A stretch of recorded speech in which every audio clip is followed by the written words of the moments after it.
Good morning, St. Luke, and welcome to a new day in the life of our church. It is indeed an honor and a privilege for me to introduce to you in a different way our pastor, who's a young man that I've been privileged to know for over 20 years. So I welcome you to join us in this conversation as we get to know our new pastor, Richie Butler. Pastor, welcome. We are thrilled to have you here. Glad to be back home, man. Glad to be back home. Well, we're glad to have you back home. Let's start out with the fact that we share a number of things in common. We both grew up in Austin, both went to the same high school. So tell the and you were church, just a few years older. just a few years. But talk to the church a little bit about your upbringing and your family in Austin. So again, born, bred, and raised in Austin, Texas. Grew up in East Austin, and we moved from East Austin to West St. John's, still the hood, and that's how I ended up at Reagan, and grew up in the church. So I'm one of those kids, I wasn't a PK, but I felt like a PK, because we had Sunday school. After Sunday school, we had Sunday morning service, and we didn't go for an hour like they do today. It was at least a good 3 hours. Then you have an hour for lunch, 3 o'clock service. Then I grew up Baptist, the BTU at 5, and then 7 o'clock night service. And by the end of the day, my brother and I were the only kids left in the church. Well, you know, I grew up in a family church, so I didn't have that experience. But talk a little bit about your time at Reagan High School. We attended the same high school. Now, I want you to look at the two of us, the difference in size. Tell me what's wrong with this. I was what I define a choir jock. I sang in a choir. You tell me, and still trying to tell me, you were a football star. So I was, man. I was the starting quarterback at John H. Reagan High School. And you know, we were the top football program in Austin. The rival was LBJ, as you know. And we would compete I tell people this, I lost more games in college my first year than I did 3 years in varsity in high school at Reagan, and 3 of those losses were playoff games. So I was used to winning, if you will. And I also was a choir jock as well. Well, there you go. I brought up that football because your athletic prowess, man, you were a good student as well. Yeah. Had a hand in bringing you to Dallas. Yes, yes. So can you share with the church what that was about? So highly recruited, I knew he went to UT Law School, so I did not want to go to UT Law School or UT to play football, so was recruited by a number of schools, and literally Forrest Gregg, who's now deceased, former Green Bay Packer legend, Vince Lombardi claimed that he was the best player he ever coached. Yeah, he did. And so he literally came to my house, took his Super Bowl ring off, and I put it on, and I'm like, where do I sign? And so that's how I ended up at SMU.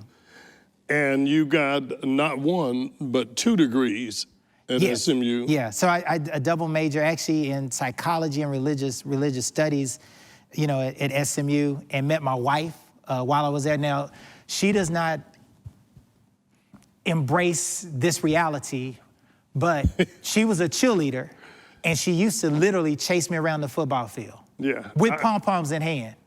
And I'm guessing there are going to be quite a few sisters in the church that don't embrace that reality, but we'll have a little more time to talk about that. You did very well academically. Yes. You got a Ford Foundation Fellowship. Yes.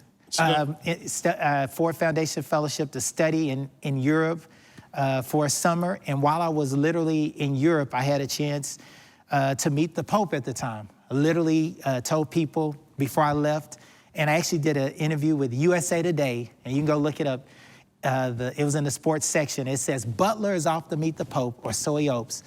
And so I told people I'm gonna meet the Pope. Now this is Pope John Paul II, and that's a big deal. I mean, I'm a Baptist minister at a Methodist university talking about meeting the Pope, and literally got a call from the Vatican, from a nun on a Sunday evening asking me to join the Pope for a private mass and audience at the Vatican. And it was about 25 of us in a small chapel, and had a private event with the Pope. And I'm guessing that not only in this church, but maybe in our viewing audience, you're the only one that's had that experience. So you got to spill a little bit of the tea. What was it? I mean, is it like, I mean, if you meet the Queen, you're not supposed to shake their hand? Do you touch them? Do you bow? Well, you know, theologically speaking, you know, Catholicism, I mean, they believe that it's the actual body and blood of Christ. Well, you know, we believe it's a symbol. And so I actually took communion, and they were looking at me like, you're not supposed to do that. I'm like, I'm going to take communion from the Pope. I just want to be able to say I took it from the Pope. You did. Now, was it then or afterwards that you decided to go into the ministry? I know you said you weren't a preacher's kid. Yeah. But you ultimately went to Harvard and studied in divinity school. Tell us about that calling. Was that something always in you?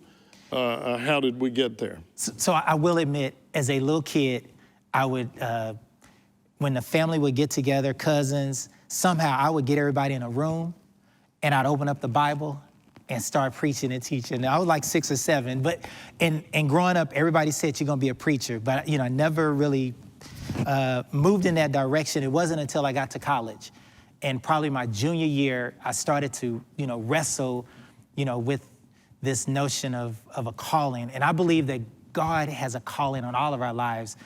And if we spend enough time with him, it may not be in the pulpit, but God has a place and a responsibility and a role for you in the kingdom. And so I started to wrestle with that.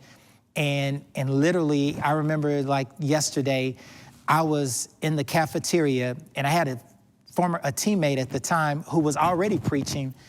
And we had an open week, so we didn't have a game that weekend. And so he was going home to preach.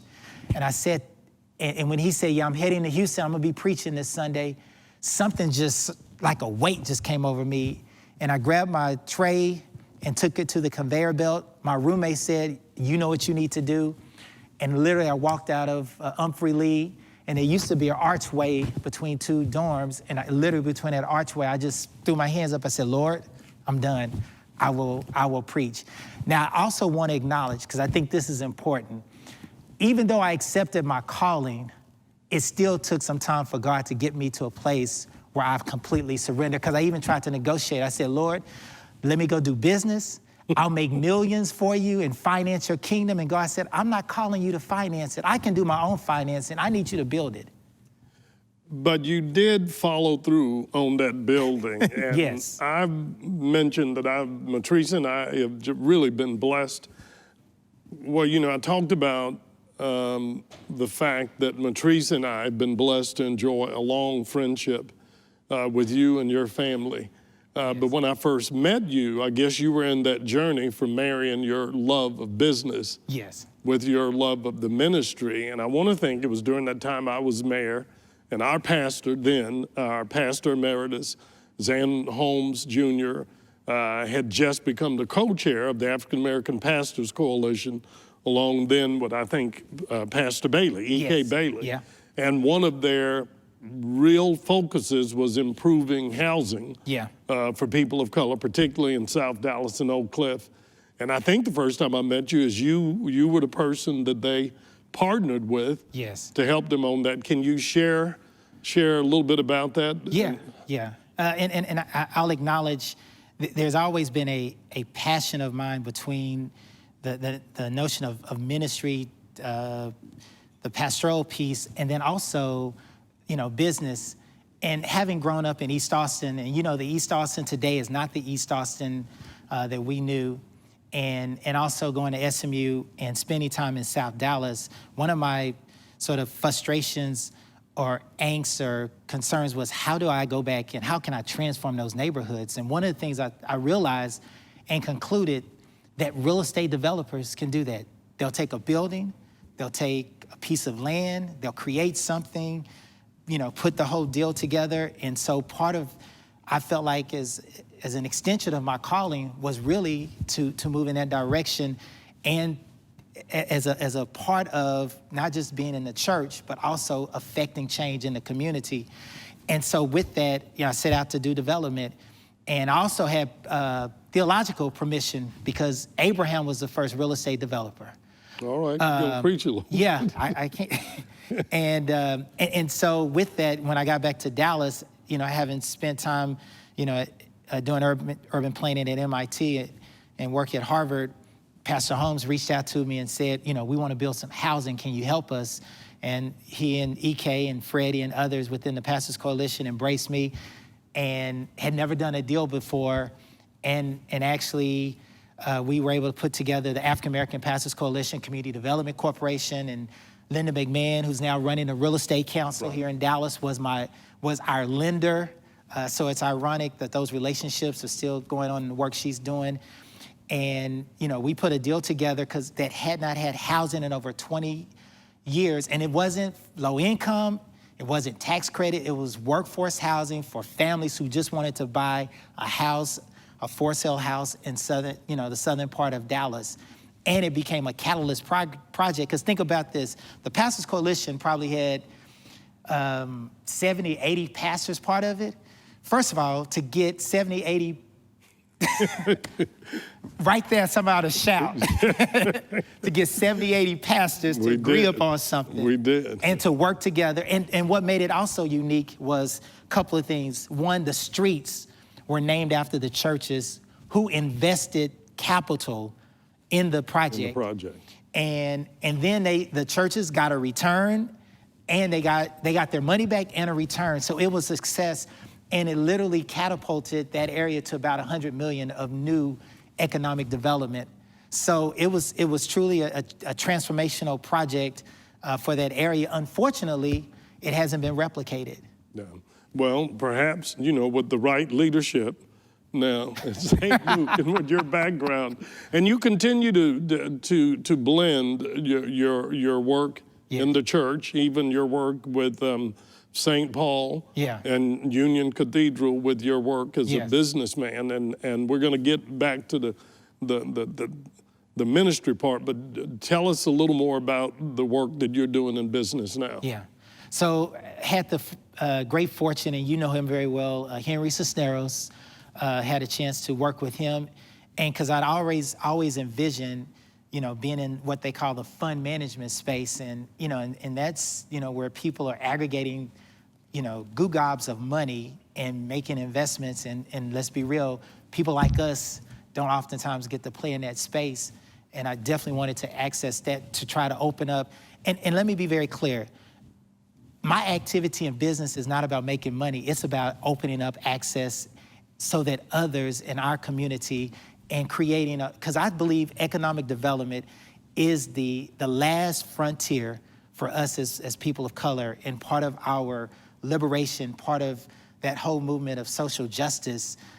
You know, you think about this, when the last act that Jesus performed that I believe led to him them trying him and crucifying him was when he went into the temple and ran out the money changers. Think about that's the last thing. And you think about this, it wasn't until Dr. Martin Luther King started to talk about economic justice that he was assassinated. I mean, he spent all the time talking about civil rights, but when you start addressing those matters, but I think we've got to speak to that. And so that was part of my drive. So working with Cisneros at City View, where we actually were, again, aggregating institutional capital and investing it in workforce housing around the country. I mean, literally, we're firefighters and teachers, people who can't afford to live in cities where they work and serve.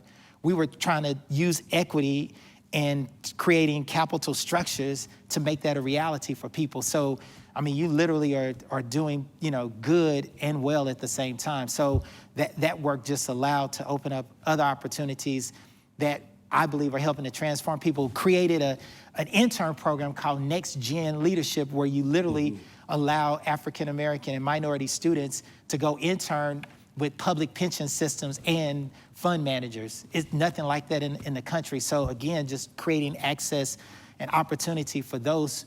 And when I think about private equity, most people don't quite understand what it is, but we gotta create the opportunity for our people to know. And I always tell my daughter, if it takes a lot to explain it, there's a reason, because somebody don't want you to have access to it. They don't want you to know. Well, it's fascinating you would say that, and one of the reasons Matrice and I have loved being a part of this family here at St. Luke, as we've always believed as a church, that our gospel cannot be confined to these walls. If we're not about changing the lives of the people outside of these walls, in this community, in Dallas, then why are we here? And you mentioned that because we are living in a time of probably more uncertainty than ever, not only with this medical pandemic, the likes of which we've never seen, the civil and social unrest that has evolved from finally the country dealing with the just gross disparity in the way particularly young black men and women are treated by law enforcement, and finally coming to grips with a conversation about systemic racism.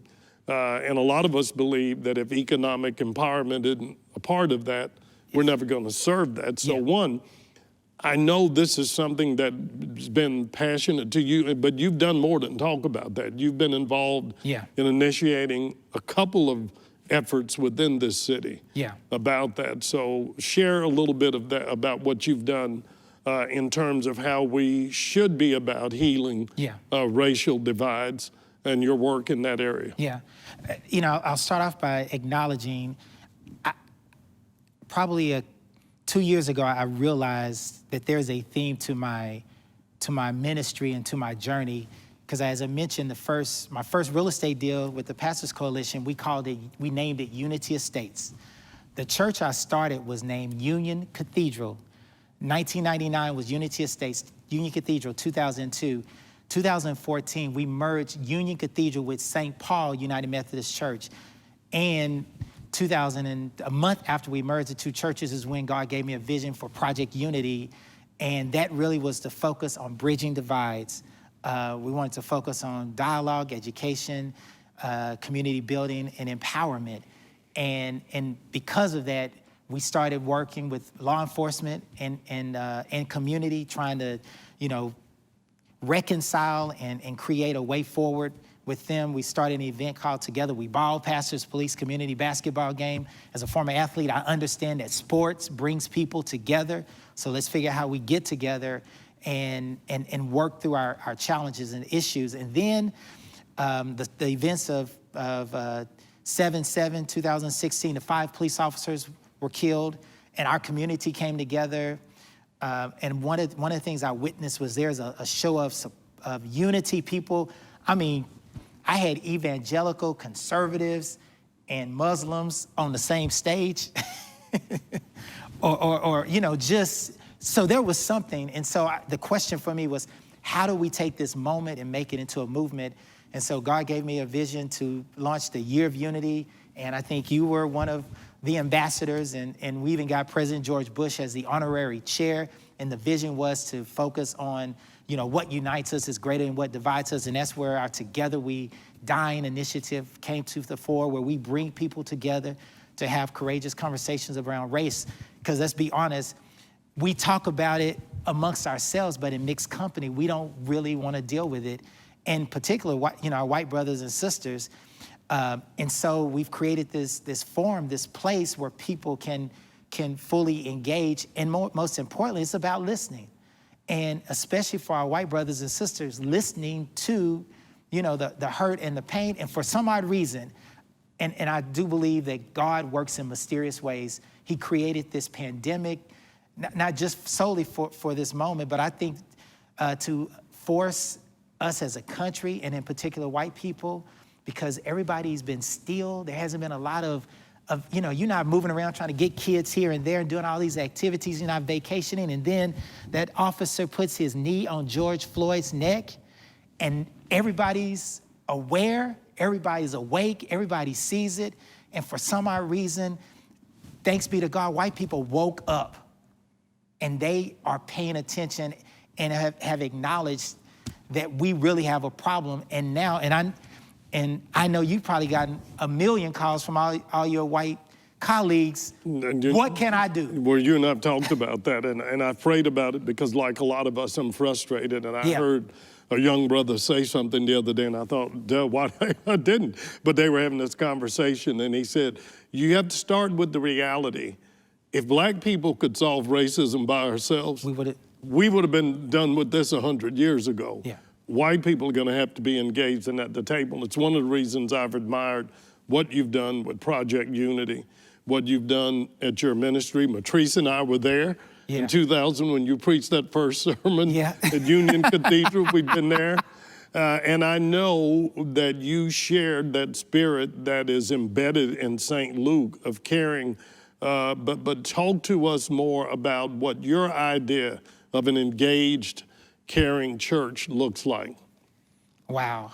Well, first and foremost, I think in the church, St. Luke's, part of its mission is being, Christ-centered. I mean, you cannot claim Christ and not care. I mean, Jesus embodied the whole notion of every act of Jesus is about caring, not for himself, but for others. And so I truly believe that God has allowed me, to do some cool things, and I have been blessed so that I can then be a blessing. And it is not about me. And so when it comes to a caring church, we care about those who are amongst us, our brothers and sisters that we connect with in the pews.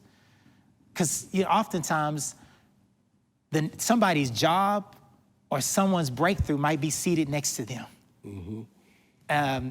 But it goes beyond the four walls. It goes into the schools. It goes into the neighborhood. It goes to City Hall, that we walk around with this burden, this responsibility, as the Bible says, to take up your cross and follow me daily. And that's what it means to care. You cannot see, and I don't care what your race is, you cannot watch somebody die and not have some empathy, compassion, especially if you claim Jesus. Now, if you don't claim Jesus, we got to work on you. But if you claim to follow Jesus, he's the king. He's a King of Kings and the Lord of Lords, and you don't have a care or concern for somebody who's hurt, for those to the least of them, then something is wrong. There is a disconnect between your theology and really your relationship with Jesus. Because I think a lot of folk have some theology, but that doesn't mean their relationship with Jesus. That is a good word and an important word. I want to bring it back to St. Luke now a little bit. And I know we mentioned that I met you on the Unity Estates project, and you talked about Pastor Holmes being one of the leaders of that and being able to bring together that group. And I know that was the first time you worked with him, but can you share more about your relationship with Pastor Holmes, either how that inspired you in terms of your own ministry, your own thought, but share what's that been like? Well, one, it was an honor to have the opportunity to work with Pastor Holmes. And specifically, when you work on something with somebody, you really get to know that person. And so we had some long nights trying to get through the zoning and working with the community on Unity Estates and trying to figure out the financing, just the overall project. And just to watch his leadership, his style, what made him unique, he's a giant of a man, but he was completely down to earth. Because I've been around folk who are, who have status, and they want everybody to know that they have status and carry my bags, but that was never Pastor Holmes. I mean, he was, you would not have known he was Zan the man. He was just Zan. And so that really resonated with me and just reminds me, I don't care, what credentials, what status, what accolades you receive, you are still a child of God, and you have a responsibility when you walk out the house, just like your mom and daddy tell you, you carrying our name. Well, I'm carrying Jesus' name, and so I want to walk in a way, in a manner that brings him glory and does not dishonor him or disrespects him. And I want to do the same when it comes to Pastor Holmes. I want him to say, yeah, you're doing it right, Richie. Well, I know he is as excited as many of us are that you are now, as you say, back home at St. Luke. But usually whenever we have a new pastor or somebody new in the pulpit, we always still want to know. Is there a word?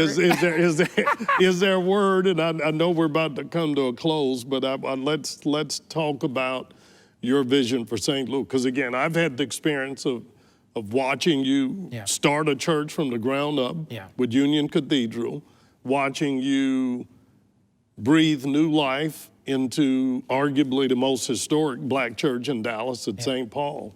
But now you have a church that is going through a transition in leadership. At the same time, we're dealing with issues of health and race and community and activism. But we're going to be looking to you for what that vision is. So share with us what your vision is for St. Luke and how we can be involved in helping you to fulfill that vision. First of all, I'm humbled by this moment. And please know, this was not on my radar. I mean, when the bishop reached out to me and he said, I want to talk to you about St. Luke. And I'm like, I think I'm good initially. And then I took a step back and I started praying. I'm like, hey, okay, Lord. Because remember, 2020, the theme at St. Paul, our theme for the year was next level time. And in my mind, I'm thinking next level is same, keep doing what we're doing. And then as I started to pray and reflect upon what the bishop asked me, I'm like, okay, God, are you saying, Richie, I'm calling you to another level? And I said, okay, God, where you lead me, I will follow. And so with that said, the vision that I have has not changed. It's about community. And the awesome thing is, community's in the name of St. Luke. And that's exciting. So it's not a church that we got to prep or convince that we need to be engaged. The church is there.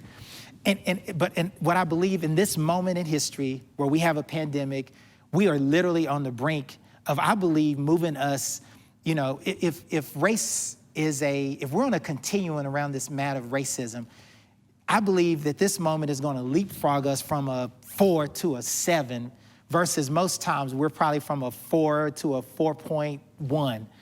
I just believe this moment. And I believe St. Luke Community United Methodist Church is one of those institutions that is poised to help lead. I don't believe we're called to follow. I don't believe folk are called, we're supposed to, band. I believe we're called to lead in this community because I believe that this place is a spiritual epicenter. Think about that. We're a spiritual epicenter for personal and community transformation. So when people walk through the doors of this church personally, because I also want to be very clear, if we are changing folk outside, but people are not being changed here, there's a problem. So we also want to make sure that, so if your marriage is falling apart, you don't necessarily, you care about what's going on in the community, but we also need to be able to speak to that. So that's why that personal transformation is critical. And so every Sunday when people walk through those doors, they ought to feel the Spirit of the Lord in this place and know that something is about to happen in my life. I'm going through, but by the time I leave this place, I am ready to run for Jesus. When I walk out those doors and I get into the job and when I get into a situation, I know where my strength and my power resides. And furthermore, then it moves us to this place of community transformation where we know right now that as a nation, we are facing this, we are literally having to face the sin of racism, and white people are asking, what do we do? And I believe the church in St. Luke Community United Methodist Church is one of those institutions that are going to we're going to have to lead and direct and walk alongside our white brothers and sisters so that because at the end of the day, we can't solve it. They created it, and they gotta lead the way in fixing this issue of racism. But But we have to be open and prepared to walk this journey with him. And that's where the love of Christ comes in, because a people that have oppressed you, abused you, neglected you, lied on you, mistreated you, there should be a whole lot of hate and vengeance in our hearts. But by the grace of God, we are not a vengeful people. We are people of forgiveness. We want to help people know that the love of God resides, and if it doesn't reside in anybody, it resides in the people, black people, and I think we have to exemplify and model that for the rest of the world. Because if we don't, we also have to recognize that we have sinned and fallen short, and God has forgiven us, and so we want to administer that same grace to our brothers and our sisters. And I'll say this as I wrap this thing up. You know, I was thinking about when the bishop reached out to me and, you know, said St. Luke. And I thought about that in context of Mordecai going to Esther and say, Esther, you know, your people need you. There is a moment and you need to respond. And Esther's initial response was, I'm good. Because if I say something to the king, it could be my life. And for a moment I thought about, I'm good, I'm comfortable. And then I just realized maybe for such a moment, for such a time, this pandemic, this transition in leadership, this racial unrest, maybe this moment is for us, and I'm not just Richie, but Richie, St. Paul, and the rest of the community to come together. And we can come together and change lives, come together and liberate, come together and heal, come together and restore marriages, come together and bring about an economic revolution never seen before, come together and make the set captives free, come together by the power, the blood, and the love of Jesus Christ. I believe all things are possible, and I believe this moment is our moment to be that epicenter where personal and community transformation takes place here at St. Luke Community United Methodist Church.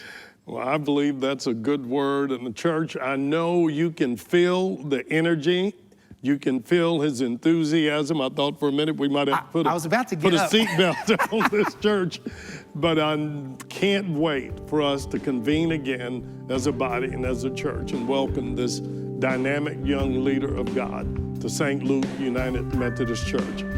Pastor, it's been a long time. I've waited to be able to call you that, but welcome. Bless you. Well, can we say? We're going to do it.